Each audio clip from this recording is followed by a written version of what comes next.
Welcome to Snakes and Otters, a pointless discussion of eternal questions. Get ready, we're about to live in your head rent-free.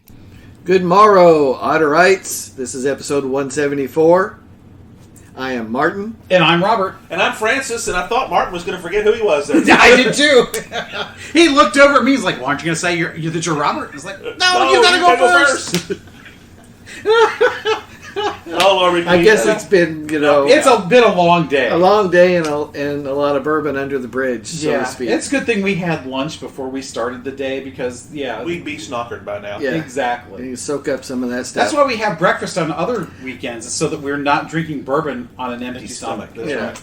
So, I was looking for a reaction for my change of greeting. Meh, it's okay. Nothing wrong with it. I was very, Don't get your J job. No, it's fine. It would have been great if it were done with more enthusiasm. Okay, I'll play that for the next one. Enthusiasm beats experience every single time. Yes. Yes, so anyway. In a lot of different situations. That's the line from my book, by the way, but that's another story. Yes, well. Yes. We'll have to talk about that off the air, because That's that may not correct. be suitable for family listening. Yeah. That's true. Say, it was referring to what you might think. What I lack in ability, I make up for in earnestness. Hey, it works. It's exactly right. That's right. So, what is this episode about? This is Pop Culture Week. Yep. Yes, And fourth Friday of the month. Fourth Friday. So, we are going to talk the Alien / Aliens, whatever it's called, franchise.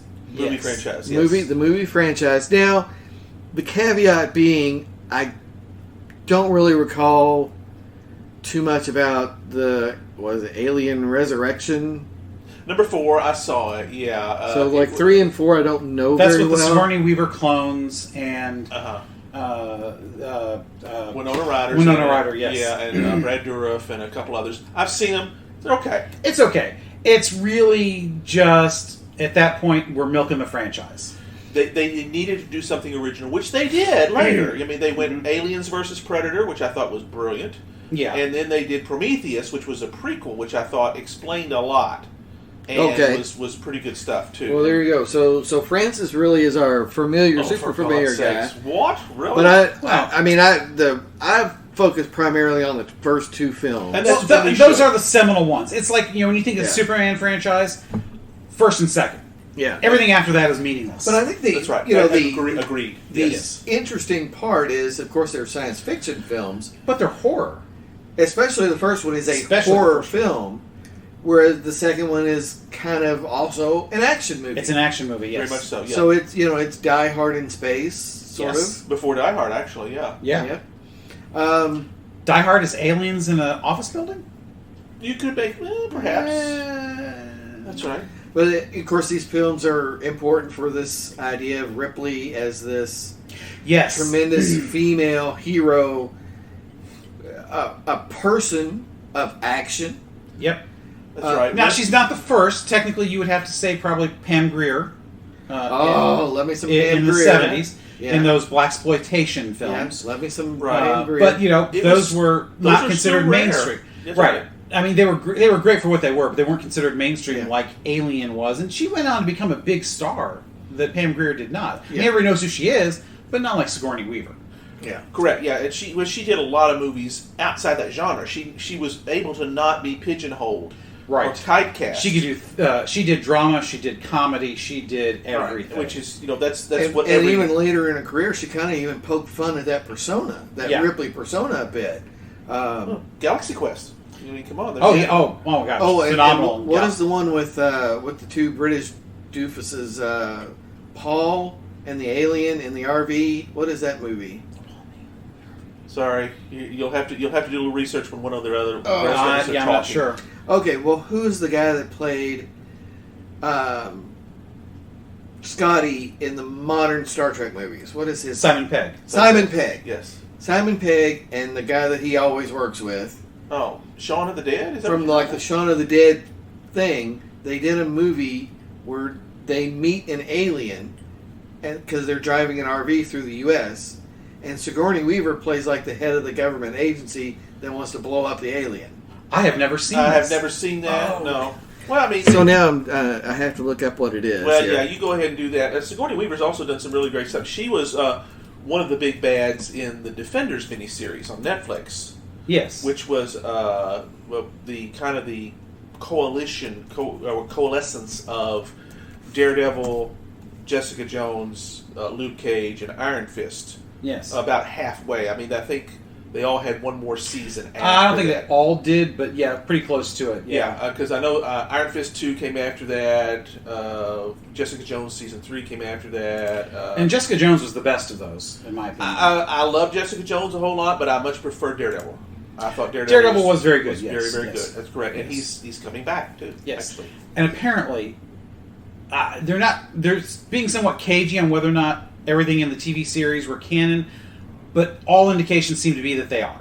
That's what we're hearing. That's Yes. right. And because both Charlie Cox and Vincent D'Onofrio have signed D'Onofrio. on for this. Well, yes, I know. I don't ever get it right, but Well, it's a big thing. I mean, you get people's that's not even close. Wilson Fisk. Yeah, And yes. he is Wilson Fisk. There's Yes, no he does a question. phenomenal He does- job He as does. Wilson Fisk, Oh my yes. God, Yeah, it's amazing. as Vincent D'Onofrio always does. He is an amazingly yes. scary villain, which is even more amazing because he's a nice guy.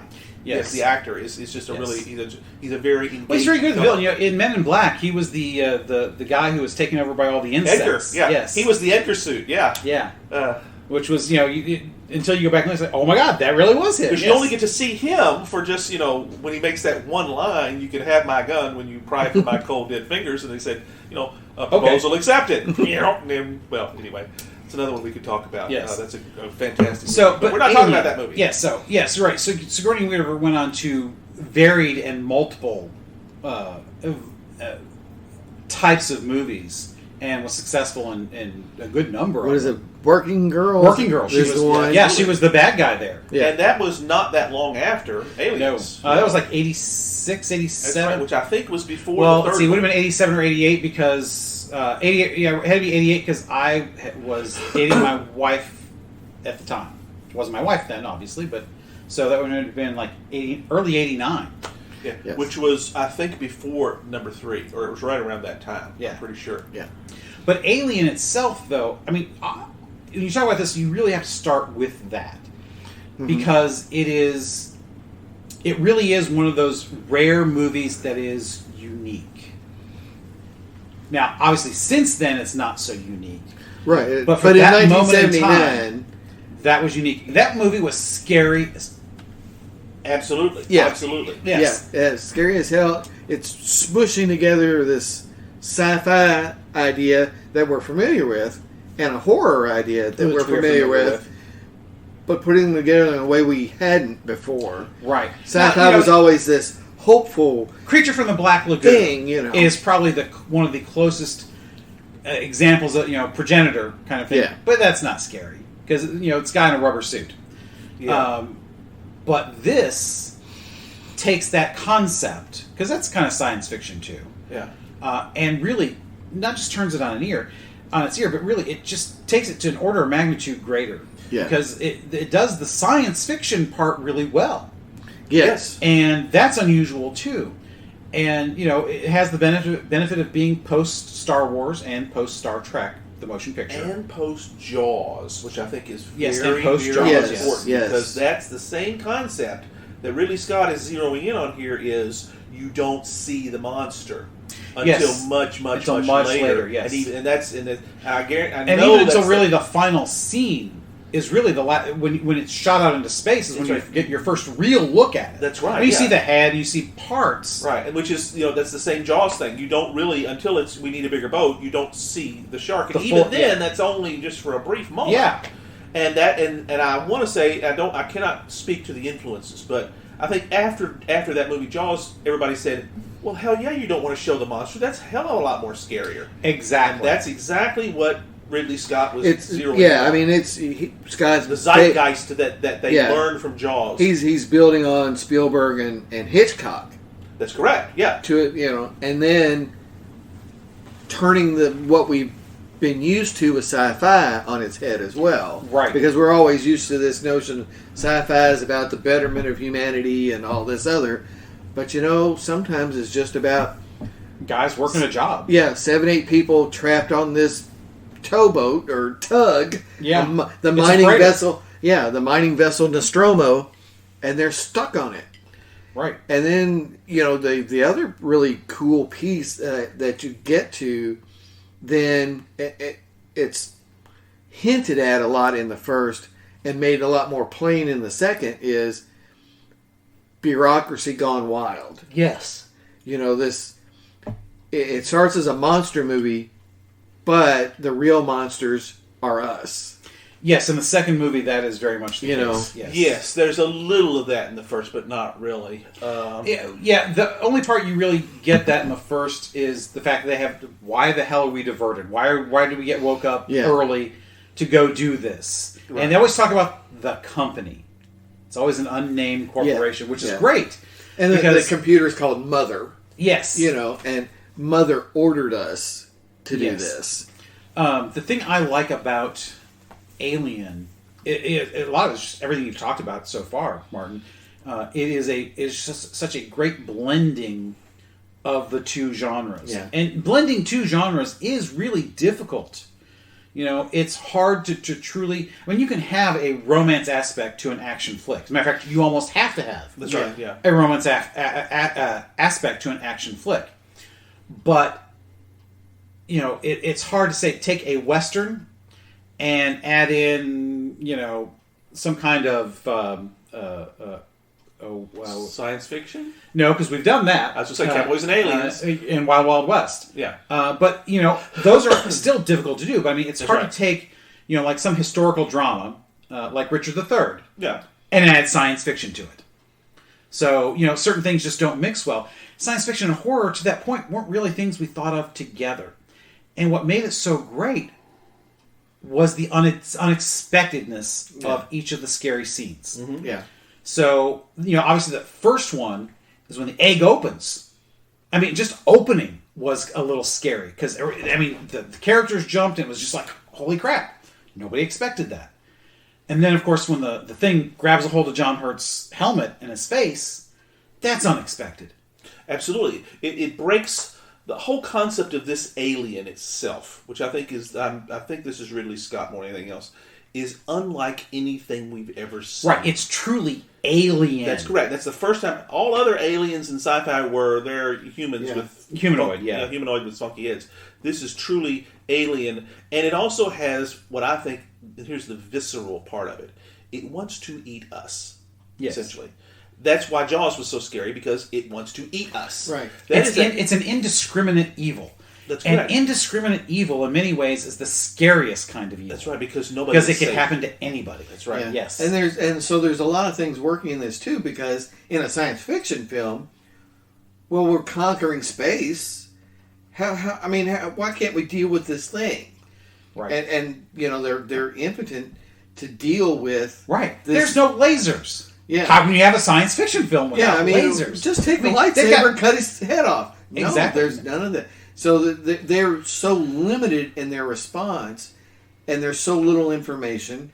Star Trek is almost always, well, what do the sensors tell us, Captain? Yeah, and then you know everything. Yeah, there's a none cheat. of that here. Right. There's none of that here. It's a shorthand. So they're figuring it out along the way. They don't know what they're up against, and at the same time, like you said, it's amping it up from the shark. The shark is just a fish. It's just, but Shark's just going. I mean, Shark is really. You can make the argument that Shark is really the hero of that film, because he is just going along, minding his own business, sharking about, doing what sharks do. Right. He's just acting by instinct. Yeah, he's living his best shark life. Yeah, but this thing in Alien, it's evil. It's got an intelligence to it that we don't understand. Yeah, that's right, and it desires us for its own both reproduction, and its own consumption. And that is one of the things that's a great point, because there are dual evils there. That's right. There's an implied form of rape against everybody with the reproduction part. That's right. Yeah, and it's very much a part of the critical analysis. That is beyond. That is more visceral, I submit, than just wanting to be eaten. Oh yes, absolutely, very much so. So, but this alien has both. This alien has both. That's right. It not only wants to eat you, but it wants to fuck you too. Exactly. Pardon my friend. You did it again. The whole.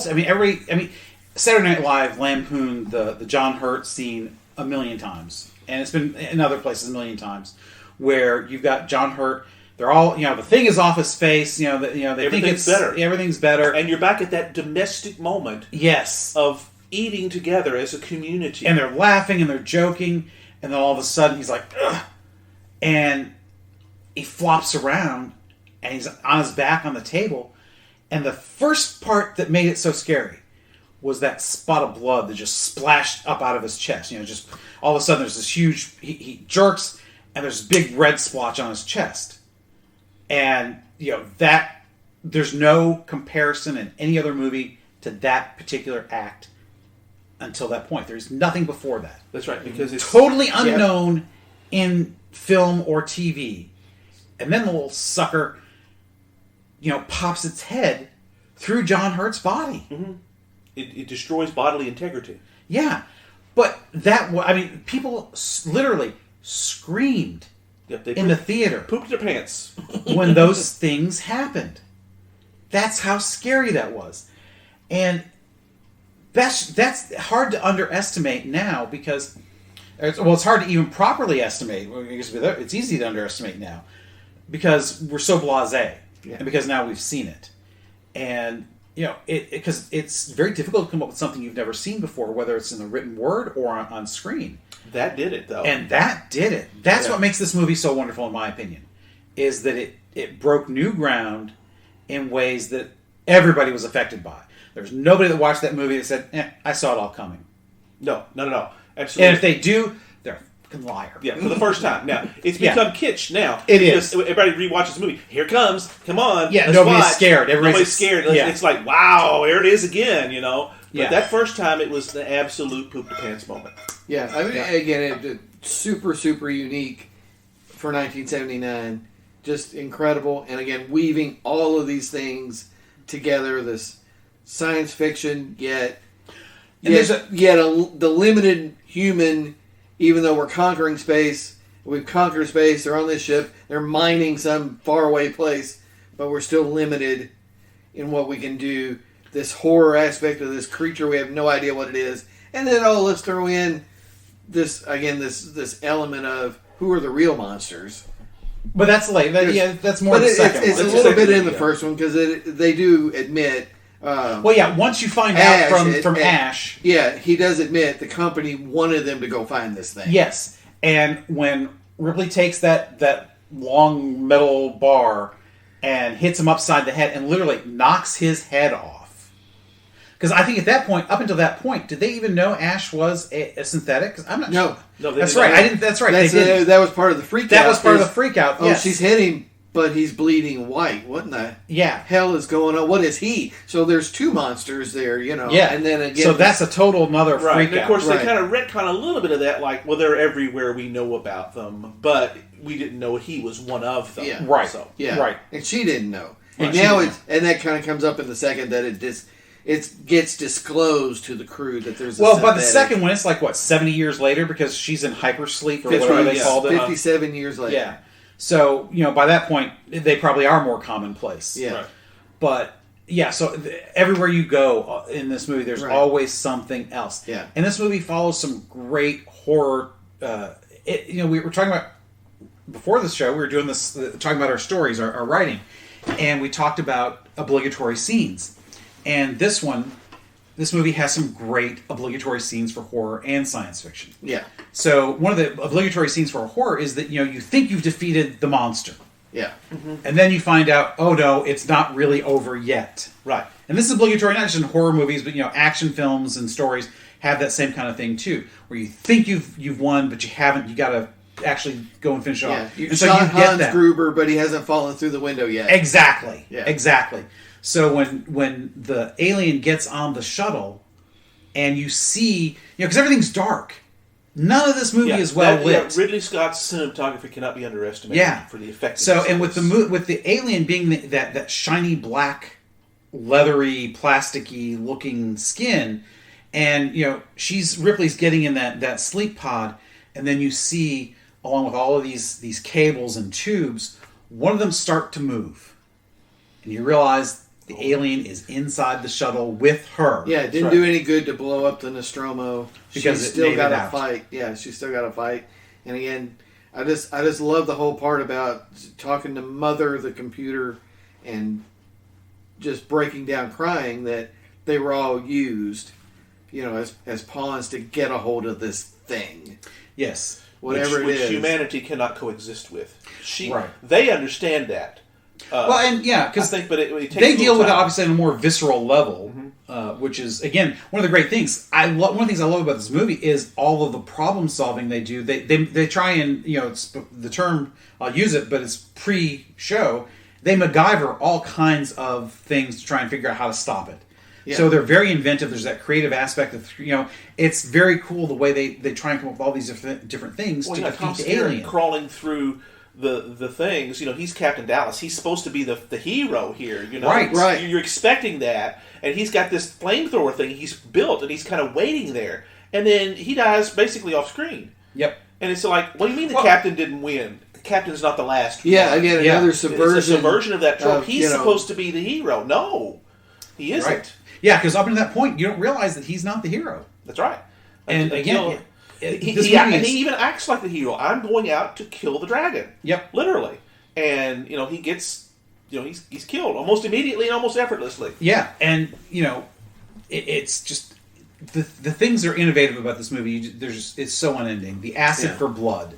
It literally burns through the ship on the way down towards the hull. Yeah, and so they're worried they're going to have an explosive decompression, but it, peters out like at the last second. Right. So, there's that element of suspense as they go from level to level to level, and, the hole gets smaller and smaller, but it's still there. And, all it takes is one tiny little hole, and you're all dead. Right.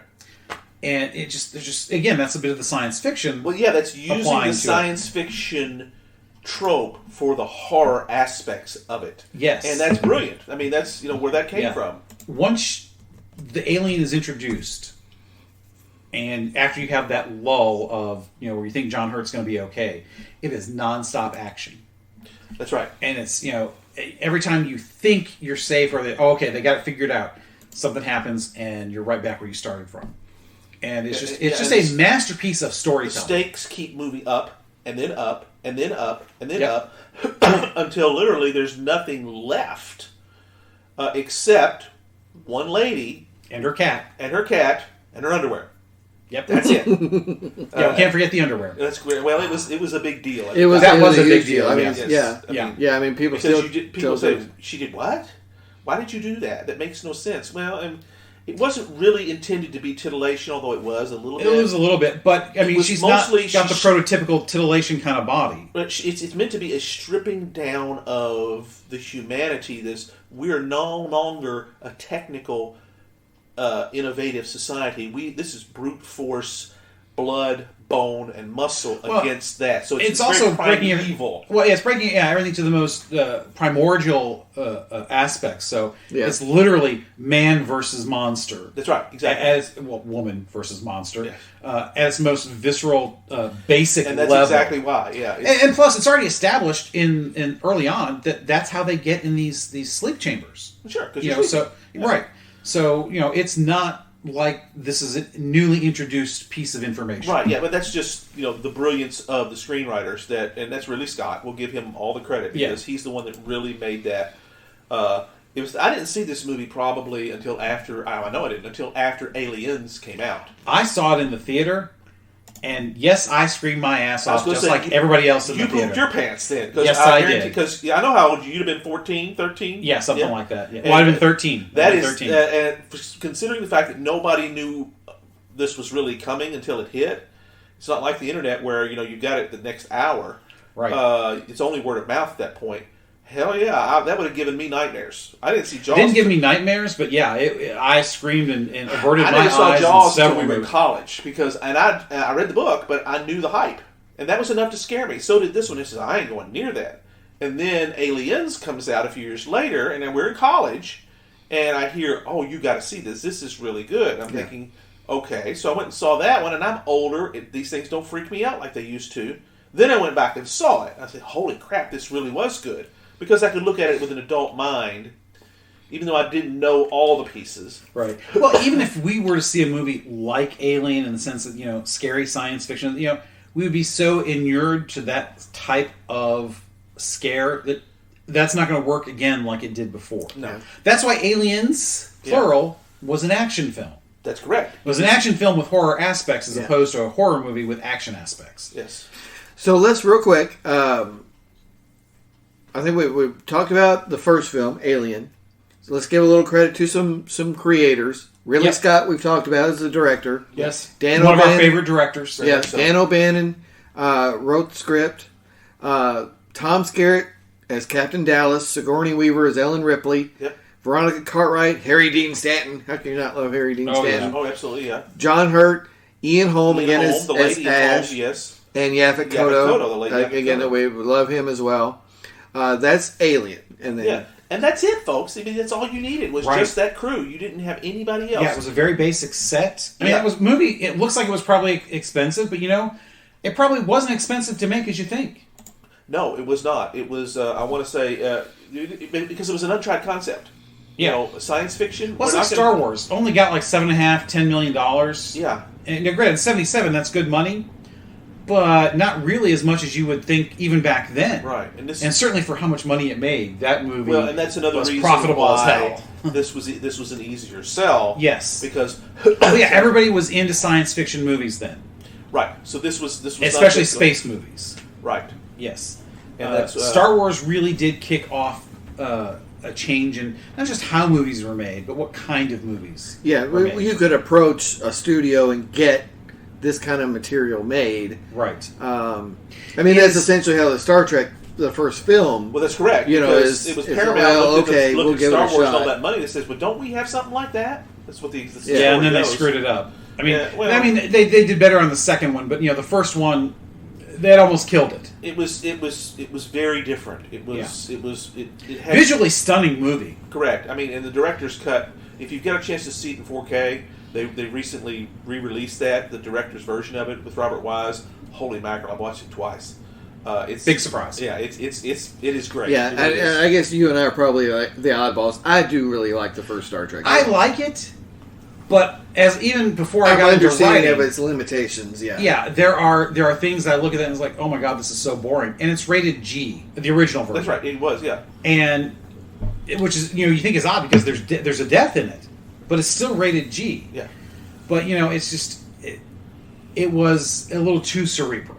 And plus, they already did that. I mean, that's the Changeling. They already did that plot. Right. They did it better this way. They did it better this time with the right yes. scope. But hey. Yeah. Anyway, it's a good story, and it's worth a look at 4K. All right. So let's bourbon break real quick, and then I want to talk about the second film. Okay. A little bit more than what we've done up to this point. Yeah, because we can give a little bit. We've hinted, but yeah. There's a lot to the second film that's yet more special and unique than the first film. It is, that's right. So, I have poured a nice glass of wild turkey. I didn't know you had that over there. I probably would have poured it had I realized that. Mm. It's become my go-to in most cases. It absolutely is. I'm drinking the CCR bourbon, Green River. Green River, okay. I poured the Green River, but as we were talking about the writing, I drank most of it, and now it's very watered down, and I don't know if I can give a valid opinion of it. I enjoyed it, and I can tell that it's good, but it's so watered down now because it's mostly my ice left. Yeah. Well, it goes up. It's a top of the mouth and goes up through the nose. That can be dangerous. Yeah. Not all bourbons do that well. That's because when you hit the nasal passages, it's very smooth, slow, and non-invasive. But you get it. You can feel it up through there. Yeah. So what kind of flavor do you get out of the Green River? Do you guys get the licorice like I do, or what do you get from not it? really. I'm sure it's there. I'm so watered down right now I couldn't tell you. Okay. No, it's got an oaky, mossy hint to it. Okay, that's good. I would think on that. Yeah, it is smooth. There's no harshness. There's no bite. There's no. It doesn't go to the esophagus at all. So kind of smooth and outdoorsy. No, that's not bad. That's not bad at all. I like that.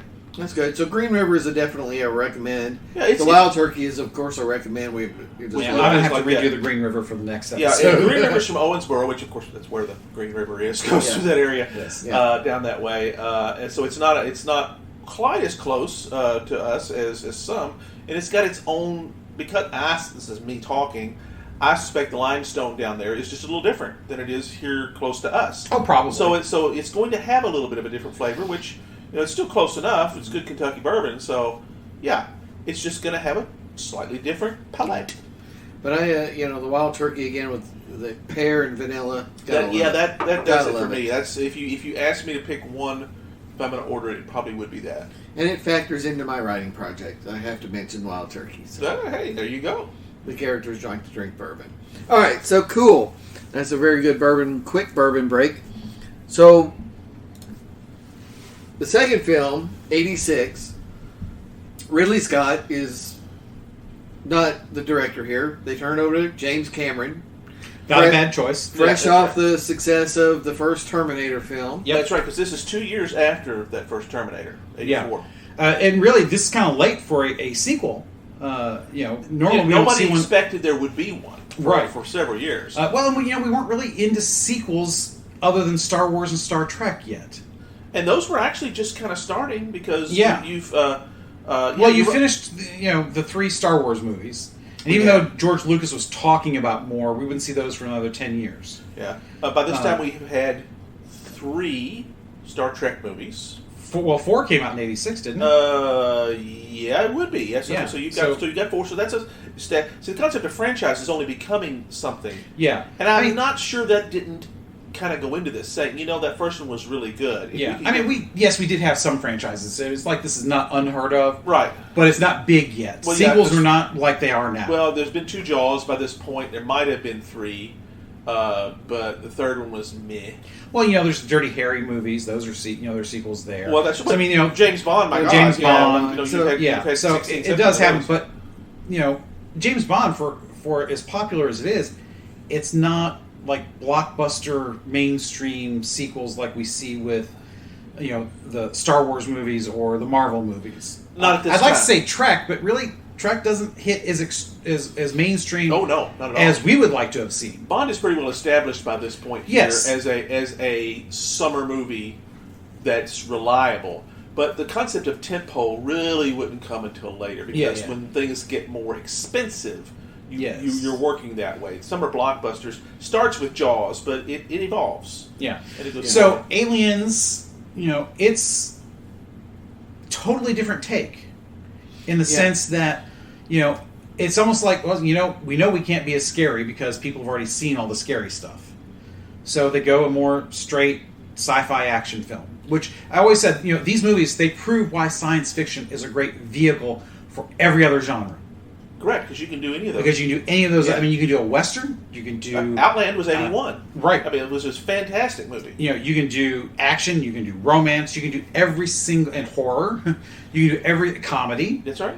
All of them with a sci-fi setting. And it gives them a new twist. So this is really probably the first sci-fi action film. Yeah, Terminator aside, but Terminator is a war movie. Yeah. I mean, Terminator's a little less action film, sci-fi... Because it's Earthbound. You just have, it's Earthbound. You just have the robot, and that's it. Yeah. Now it's in a way, although Terminator's kind of a horror film too. But very much so. Yes, it's got plenty of that in there, and that's James Cameron's genius. And this is early Cameron. I mean, he's done Terminator at this point, but this is long before Terminator 2, long before Titanic, and some of his other great stuff that he's done. So, but it's got all the great elements. And he was. I don't want to say it was a controversial choice for this by any means, but it was a risk. Because this was a high-budget movie for only one... For you're changing the genre, sort of. You're banking on they're going to have come from the first one and expecting more of the same. You can't not give them that. But what are they expecting? Are they expecting to be scared, or are they expecting the alien? And now they're doing multiple. And that is a very legitimate question. And I think you were right that the scare wouldn't have held up.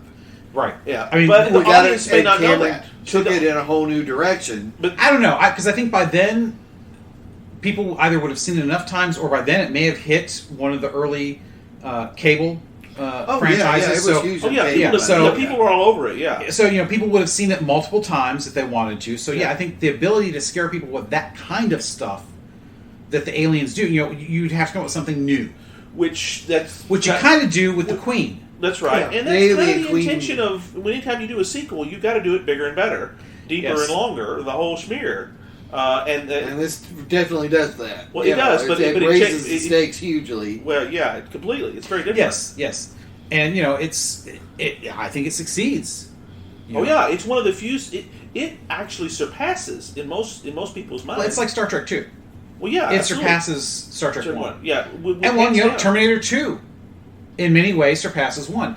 But they are so different. They are. Because Yeah. if nothing else, 1 has the most awesome soundtrack ever. I think the Terminator soundtrack in 1 On one, you can't. is just phenomenal. I love it. Absolutely, Brad Fiedel. And the second side, if you had the vinyl, which I did, was all the sung tracks Yes. that are in the movie. Tawny Kane and tons of other stuff like that. So in many ways, it's hard to compare Terminator as a sequel, because they really are, because they are, and these are so different. They're But so these far are apart, also too.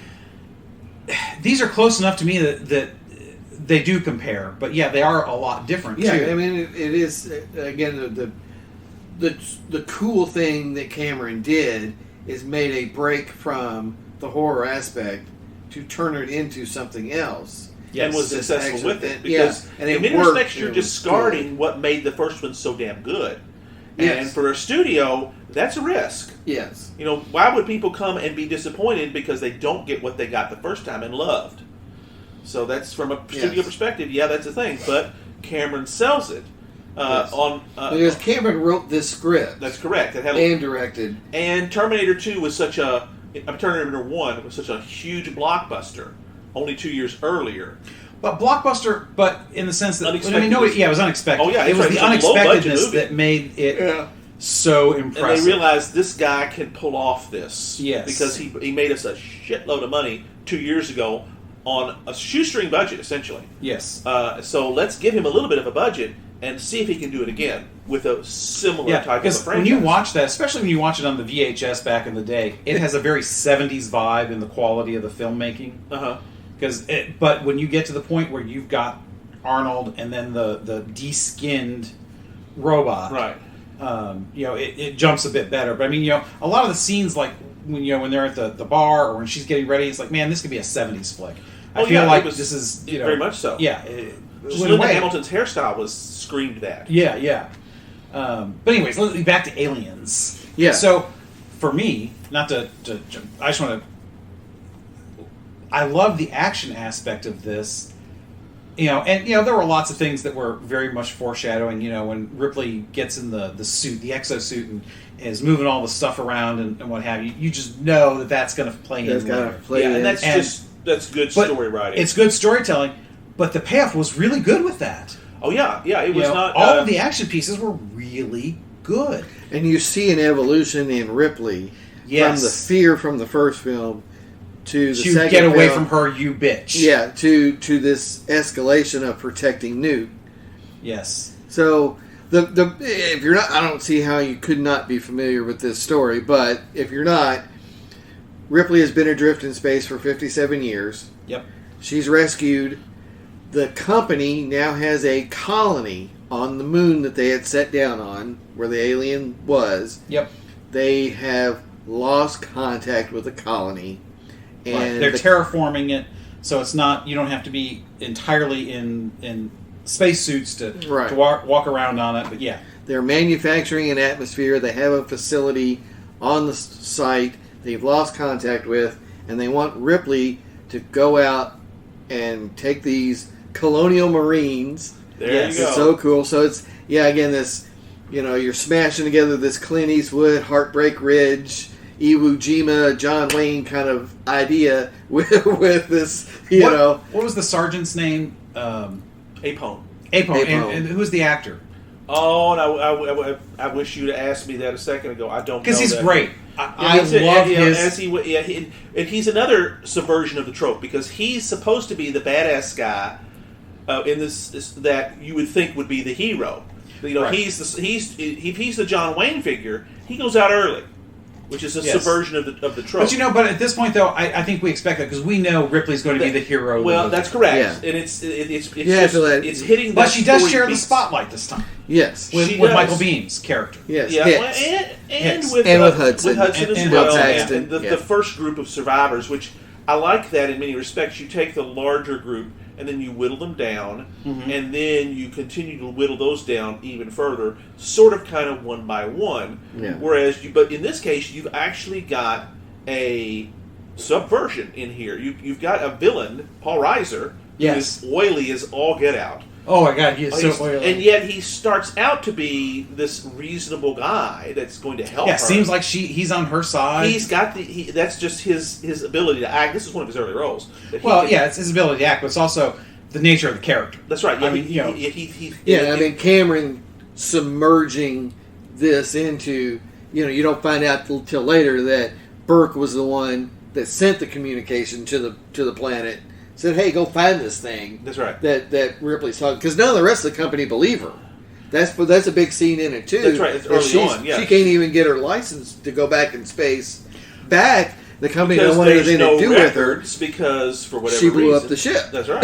Right. So yeah, and really, that's one of the interesting things about this. It never really even occurred to me before, but that this is a great point. The instigating incident, the inciting incident, is not the company's got this colony out there because they're looking for the company doesn't even know about it until they find Ripley. That's right. Yeah. She's the instigator unknowingly. That's Yeah. right. And the accidental And again, instigator of the whole none thing. of the rest of them believe her except for Burke. Yep. He believes her and says, "Hey, you guys, go find this thing," because guess what? Just like originally, the weapons division wants to get a hold of this, and Ripley telling them, you'll get what you want, but you can't control it. Yep. You're a metaphor for the nuclear genie. Right. Well, to use a a Trek reference, this is a metaphor for a parallel to the stupidest weapon ever. Incredibly stupid weapon, do not use. It's how it's labeled. Yeah. Because it's a giant laser that when you fire it, goes all the way around the planet and comes back and hits you in the ass. Right. Yes. So that's why it's called incredibly stupid weapon, do not use. The alien is kind of the same thing. Incredibly stupid idea. Do not try. Yeah, it's the Genesis device. Yeah, exactly. Don't do this. You can't control this thing. Yep. Again, the metaphor for the nuclear weapon. You can't control this thing. Yeah. You can't reason with it. You can't bargain with it. All it doesn't wants feel to pity or remorse, and it absolutely will not stop Yeah. until you are dead. That's Cameron. That's I mean, Cameron that's with the Terminator, Terminator, and he just translates it to this thing too. Yeah. Although And we find out you can reason with it Yeah. Oh yeah. to a degree, Uh-huh. because when Ripley threatens the eggs, That's correct. she backs off. She backs off. So that's when you get the first idea that the creature is actually intelligent. Yes. That's right. I mean, It's truly trying- intelligent, like has a sentient It has a intelligent. vulnerability too. Yeah, Yeah. That's right. It's trying to Because protect before, the eggs. it's just a monster. Yeah. But in that scene, you establish, this is a person, so to speak. Yeah, there's something that It can has be its own important to it. agency. It can think. Which makes it even scarier because that means everything it has done is deliberate, Yes. and that makes It's it even not worse. instinctive like the shark. No, It's that's deliberate. correct. Right. The shark, it's not sharking its way around. Yeah, right. It's not living its best shark life. That's It's right. That's the what I best was going alien for. life. It is It's what may out be. to kill us. It's out to and kill us, yes. F us and eat us and all of the above. Yes. Yeah. But wipe it's us out. deliberate about it. That's right. Yeah. It wants to wipe us out in the worst way possible. Yes. Because it's hungry. And uses as incubators. That's right. Yep. So, but the story, of course, is set down on the moon, everything goes wrong, Right. and They find Ripley Newt, has to take who over. has magically basically. survived in the ducts and the vents. Yes. Because she's the only one who could fit in. Yeah. And somehow has survived all that time until Ripley and the others show up. And Ripley kind of takes over this mother instinct of Newt. And she's got her own good instincts, too, because she says, look, this little girl has survived. Maybe you want to listen to her. Yeah. That's right, yeah. Yeah, because the Marines are panicking after getting their butts kicked. And it's Yeah. like, this little girl survived with no training. So, we can too. Yeah. Straighten up, Hudson.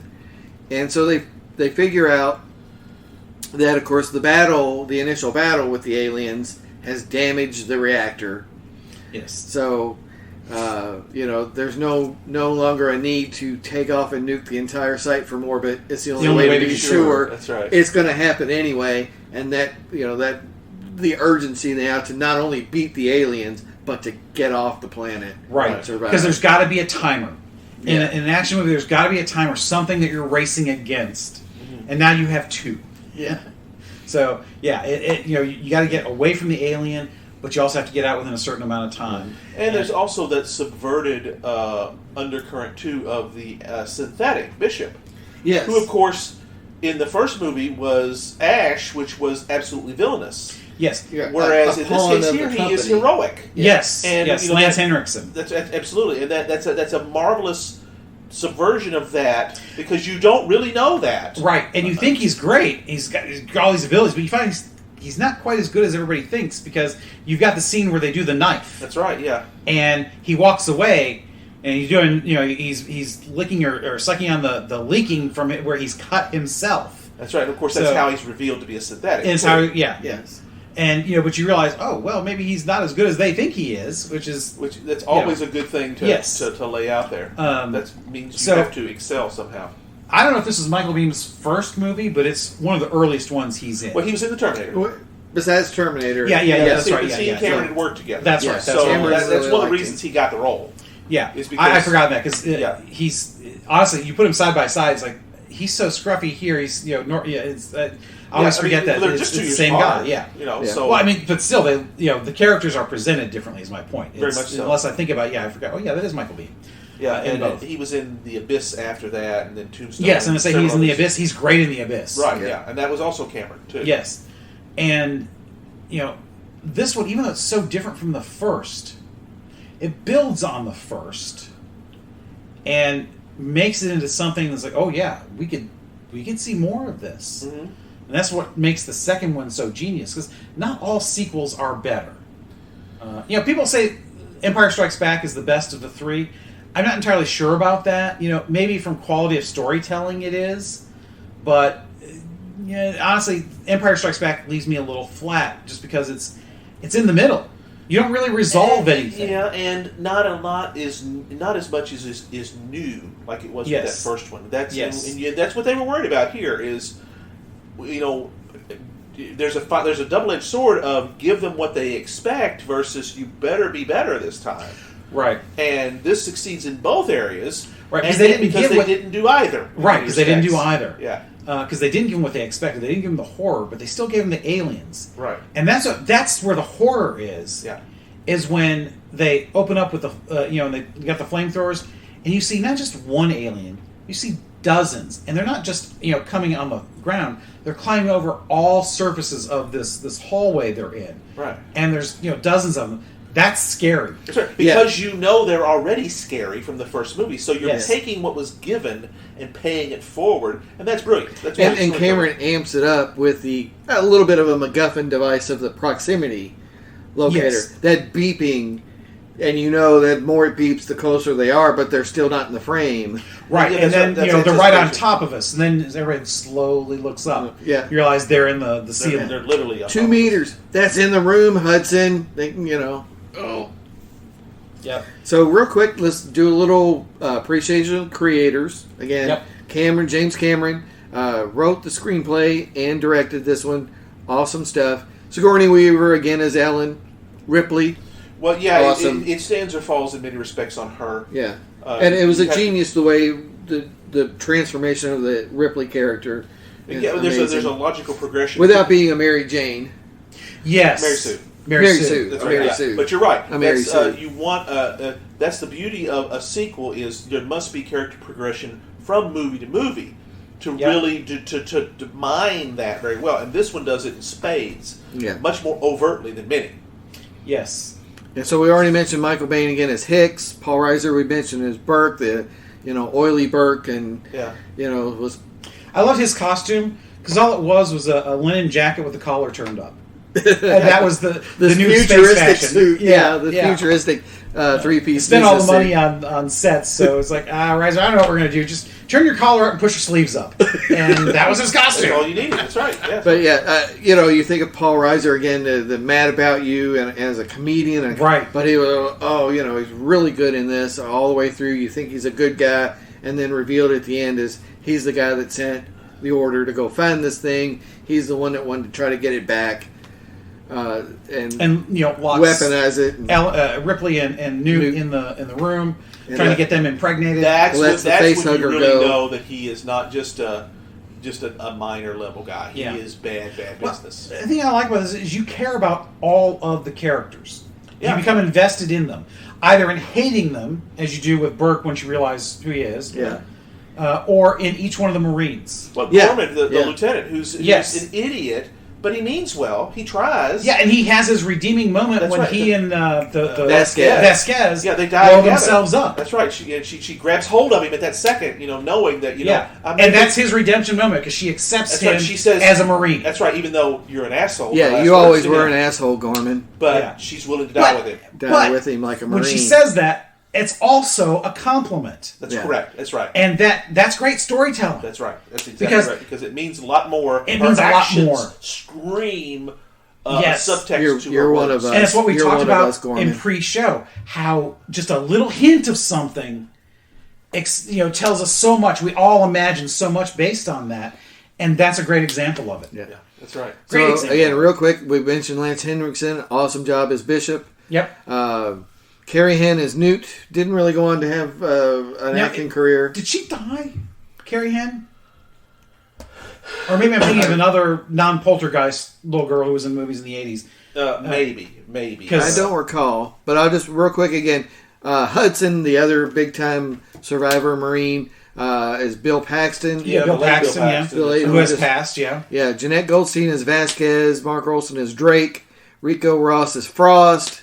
Daniel Cash as Spunkmeyer, Tip Tipping as Crow, Trevor Steedman as Wierzbowski, and Cynthia Scott as Dietrich, and Colette Hiller as Pharaoh. And Al Matthews played Apone. That's right, yes. And William Hope as Gorman. Yes, he had a lot of great character roles. Great stuff. That's right. It doesn't say anything about... her being dead. Actually, she's been married to Nathan Kutcher since July 2nd, 2005. Carrie Henn. Okay. I must be somebody else I'm thinking of. I know, obviously, the poltergeist little girl, whose name I can't remember now, she passed. Yes. But it seems like there's somebody else that I'm thinking of, and I can't figure out who it is. The actor, Al Matthews, who played Apone, himself was a Marine Corps sergeant. A real Marine, real Marine. Yeah. So there's a reason that he was able to... so realistic.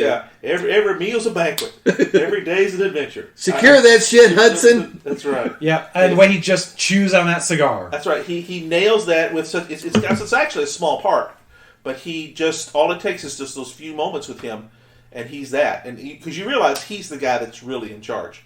He's the one that is expected to save your butt. Well, and that's always the case. That's a great piece of reality. Yeah. The sergeant is always the guy who's really in charge, not the first Louis. That's right. He's the one that you want to be with because he's going to get you home safely, and yet he's one of the first ones that gets killed.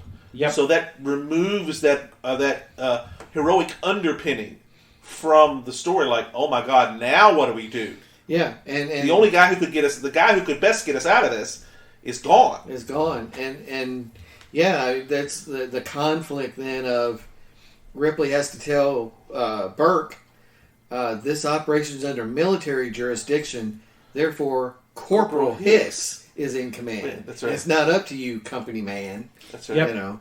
It's tremendous. So, what kind of time are we looking at here? Again, we didn't really get to talk about the other two films. Well, there's actually a lot more. There's more, but the third one I think is worthy of consideration as far as to make it a trilogy. Everything after that is just milking the franchise. Well, they're separate stories. the fourth one is kind of a because you've got Sigourney the Weaver, but she's not really herself anymore. Right, she's a clone of the original. Well, she's Ripley. not just a clone; she's a clone mixed with alien DNA. Right, yeah, which actually is a nice twist. But yeah, I mean, it was still milking the whole thing. Yeah, because you're trying to recapture elements of each of the first couple of movies, and it just doesn't work as well. That's right. The third movie was a departure again. They figure if we can do this once, let's do it again. Because they're also trying to go back to the original horror. Yes, because the ship crash, the ship with Ripley and Hicks and Newt and Bishop's remains that escapes at the end. When you think it's all good, it crash lands on this prison planet, and literally everybody is killed except Ripley. Yeah, and even that, if I remember correctly, the end of Aliens, that's not how that. They didn't get on a shuttle and leave the big ship because Ripley blew the thing out into space. So there should have been no reason. So that was kind of a weird storytelling thing. Their ship, whatever, and I don't remember if it was the Sulaco that crashed. I think it was the big ship. Right. The story for the end of the second one is Bishop pilots them in one of the landing craft. Yeah, the drop ships. Back to the Sulaco, the big ship. The reactor explodes and takes care of LV-426 and all the aliens on it, so they think they're safe. Right, but there's an alien that got on that ship, the drop ship. The mother. That's correct. And the Queen. Yes, the Queen, and they have to have the battle with the... Right, but Ripley blows it out of one of the airlocks. That's right. And that's it. That's it. So why are they in this tiny little ship that crashes? The Sulaco is what crashes. I don't remember it as that. But. Yeah, well, see, because it's done off screen. It's already happened at the beginning of the movie. They recover the bodies. Yeah, well, I realized that. Yeah, it's happened. But my sense was always that some tiny little ship that had crashed. I don't think so. And it's been a long time since I've seen it, so my memory. And I think I've only seen it maybe twice. And I mean, it was criticized right out of the gate of you took these endearing characters that we really like, and they're not even in this one now. That's right. You've killed everybody except one. Yeah, you kind of invalidate the end of the second movie. That is the worst part about Aliens 3. That's right. That was the criticism. Wanted to see Newt survive and be in the battle later. And Corporal Hicks. Gone. And they're all gone. Even Bishop, they would have been great. And it turns out, and that was, okay, yeah, this is realism, I get it. It's supposed to be something very different, and it was. Sigourney Weaver shaves her head because she's on a prison planet, and they got stuff like that. What I didn't like about it was an alien comes down with them because Ripley and Newt were impregnated before they went under, and I think that Hicks was too, but they died. So she's carrying with her an alien embryo, which for some reason takes forever, and I think they explain it because of the sleeper process to actually come to fruition. But whatever was in Hicks or Newt or whatever, one got out. Yeah, one still got out. Yeah, but we know that she's going to die. That's correct. So we know that going in, which is really unusual for a movie, that your heroine's going to die no matter what happens. Right. Because usually you say, oh, well, that could happen, but no, it's like it's definitely going to happen. Yeah, which I get they were trying to subvert something, and part of that was, let's end this. We're not going to do another one. That was, we're going to end the story. It was a poor ending. It was as a third of the trilogy. On its own, it was actually pretty decent. If you forget what came before it. Yeah, there was nothing. Charles Dutton was phenomenal. Yeah, there was absolutely nothing wrong with that movie, and even with the story. But it's just, and that gets into that whole issue of franchise. Yes, on its own, it's a little redundant and repetitive. Yeah. Is the problem. Which by the time you get to a third movie is often the problem. See, that's right, and I think that's why they realized we'll do this one more time, but it's a cash grab. Yeah, once it gets greenlit, and you've got money budgeted, you're kind of committed. Because anybody who says, well, no, you know what, let's not do this, is never going to work in Hollywood again. That's right, yeah. So you take the money, and you do the best you can, and you laugh all the way to the bank. Yeah, and even though it was highly criticized at the time, and it wasn't a bad movie, I mean, Sigourney Weaver does not do a bad performance. No. And Charles Dutton did a fantastic job, and it was scary. It was, the alien chasing people around. Right, they put him in new situations. That's right. And that's the thing. I mean, it wasn't scary like the first one. Yeah, because it was suspenseful. That's correct, that's right. And I think that's probably a better way to put it, suspenseful. And that's part of the whole, we're going to kill Ripley off. And I want to say, I may be wrong about this, but I'm pretty sure Sigourney Weaver says, I don't want to do this again. Right. And I'm pretty sure that was part of it. Yet somehow she's back for the fourth one. Well, you know, when you're writing a big enough check. That's anybody right. will Back work. that truckload of cash up to her house, and she will say yes. And she gave it one more shot, because her, reason for doing that, I'm not going to do the same thing again. Right. Because she was big enough of a star at that time to say, give me the right script, and we'll talk, and the money, and they did, and it was okay. It was weird. It was an attempt to be different, but science fiction has that oftentimes. Right. Winona Ryder always gives a good performance, Yes. and it was just a different type of a thing. It was okay, and we're kind of out of time. But they decided, let's take this world, this concept, and reboot it. Yeah, because this is like centuries into the future. That's correct. So this is even farther in the future than before, and they're on this space station rather than a ship. Yeah. Or a planet. And so again, it's like being on the Nostromo again because you can't go anywhere. Yeah. And they do introduce some new things. You got the 3 aliens, and to break out, 2 of them kill the third one to use her blood as acid, to break out.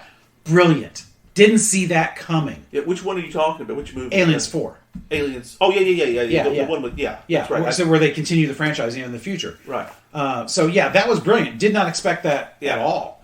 Yeah, because... But it was still kind of a cheesy movie. Yeah, I mean, it was an attempt. And don't get me wrong, some cheesy movies can be entertaining, and it was. Well, they spent some serious money on Prometheus, which was the prequel. I mean, and it was very good. It was a little highbrow, though. It was very highbrow, that's correct. Then you've had Aliens versus Predator, which was another action movie, its own thing. Aliens Covenant. And I never saw that one. And I'm missing some. I know I am. No, I think that's it. I think you got to go right. Aliens versus Predator and then the Covenant one, which and I'm not familiar with, but yeah, Prometheus as a prequel kind of. And then there's actually a sequel to Prometheus. Covenant was. Correct. Oh, that was the Covenant? Yeah, okay. That's right. Yeah. Okay. So it's kind of laying the groundwork of how the eggs got on LV-426 and what the aliens are and all that stuff. Not to say anything against any of those other 3 movies, because I haven't seen them.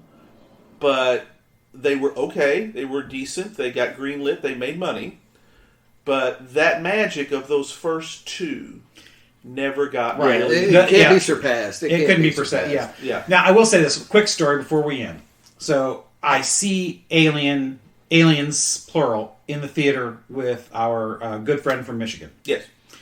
And so we're watching, and we're getting near the end. So you know that part where Ripley's on the platform and Bishop is taking the ship. He's like, "Where the hell is he?" Bishop! She screams at because she thinks she's gone. Well, we're watching right at that moment while she's looking around and the Queen's coming after her, the film breaks. No. Oh, man. And so we're all pissed off as hell. So when I finally get it fixed, it jumps to where they're already back on the dropship. Oh, man. Oh, my God. That was one of the most frustrating and annoying moments I've ever had in a theater. Yes. Yeah.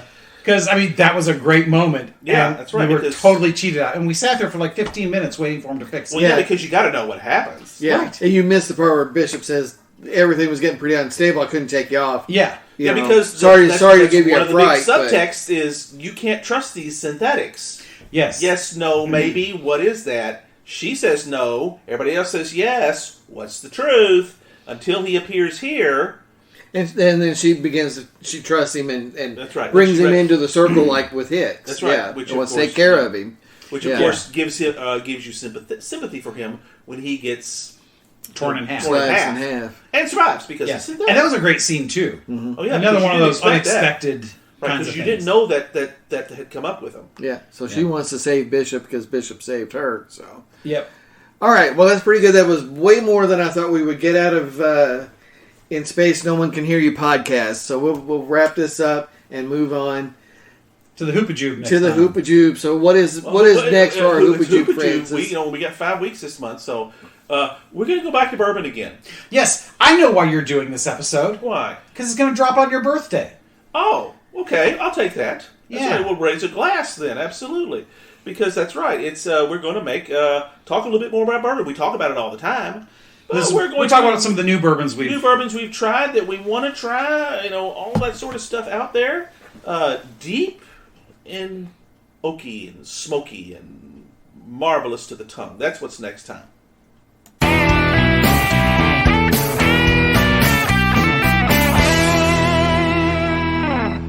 Hope you enjoyed another pointless discussion of eternal questions.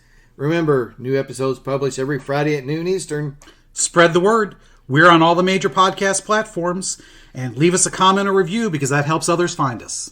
We're on Instagram, Twitter, as well as our website, snakesandotters.com. I'm Martin. And I'm Robert. And I'm Francis. Join us next week. Same snake time, same otter channel.